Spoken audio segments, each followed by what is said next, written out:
It's been about a month since chapters 3 and 4 of Deltarune were released. In this time, people have already beaten the hardest boss Toby Fox has ever made without getting hit once, theorizing about everything the game has to offer, and found every secret within these new chapters. That being said, most people who want to play Deltarune have played the game up to this point. So which way of playing is objectively the best? Something I don't see many people talk about is how you can get 3 stars next to every chapter if you played the game's 3-ish routes, Neutral, Pacifist, and Snowgrave. The star for Chapter 1 Snowgrave can be received by killing every enemy Undertale Genocide style. This being said, which of these routes is objectively the best, and which one would I recommend to new players? This is what I want to answer today. But first, the elephant in the room. In all reality, the way you decide to play Deltarune doesn't really matter. There's only one ending, and 2 of the routes are extremely similar in their presentation. It's not like deciding to play a game a certain way changes the plot, or maybe some minor dialogue changes, but that's about it. This game isn't like Undertale, where how you play the game greatly changes your experience. Even if you do the weird route, it really only affects Chapter 2 and some minor things in Chapter 4. Although the weird route is apparently supposed to have a very heavy influence on Chapter 5. In this next section, I'm going to be going through everything I consider to be a route of Deltarune, in quotes, from what I think is the worst one to play to what I think is the best one to play. First up, we have a genocide-leaning neutral route. So I know I only said that there was 3 routes, but I like to split the neutral route into 2 different categories, a genocide-leaning and a pacifist-leaning neutral.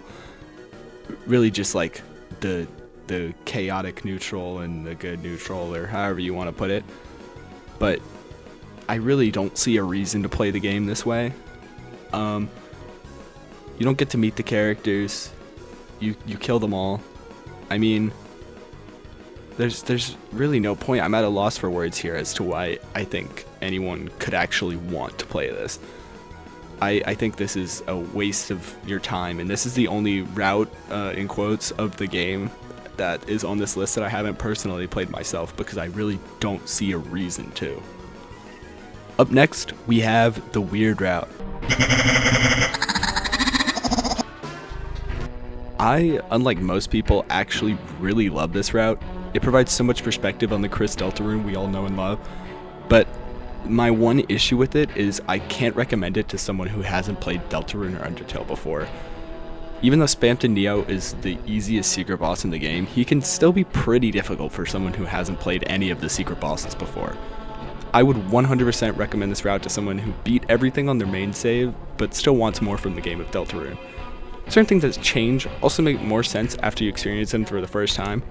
Like, you wouldn't know that Birdly is supposed to call Noelle instead of her mother if you never played Chapter 4 normally.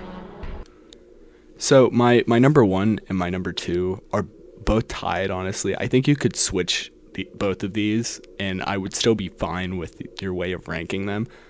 But this is the way I decided to list them for this video. So, yeah, epic transition.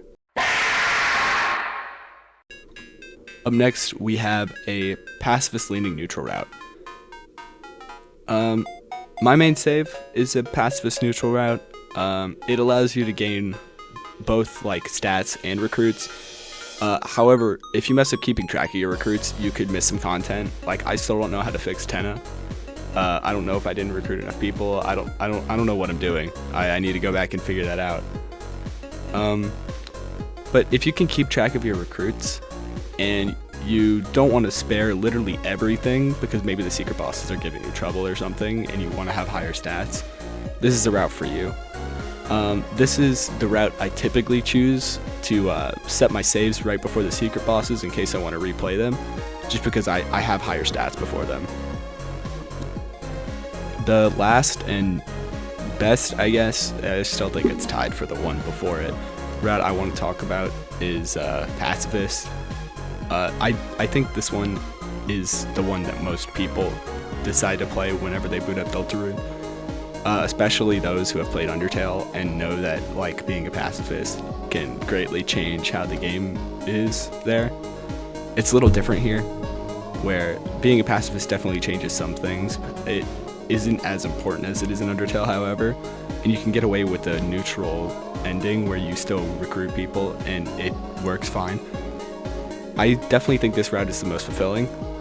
You get to play the game more like this. You get to learn about enemies' personalities and getting to do different acts instead of just timing your attack on the little attack bar is pretty fun.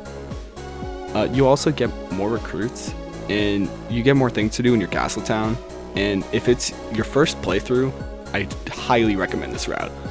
I don't think any of the routes on this list are objectively bad except for the neutral genocide leaning route, which I don't even think is a real thing. I don't think anybody has ever decided to play the game like that, but just in case, I figured I should like rank it, because you know, if I'm bored I might play it one day, and who knows, maybe it's like peak fiction. But anyways, that's about it for this video. It's something short, I know. I'm still trying to figure out this whole scripted content thing, so I definitely need to figure out what I'm doing more. I got a new mic, so I'm hoping that this video sounds pretty crispy. If it doesn't, you know, scream at me in the comments. But yeah, I wanted to post something about deltarune because this game has been consuming my life lately. That's it.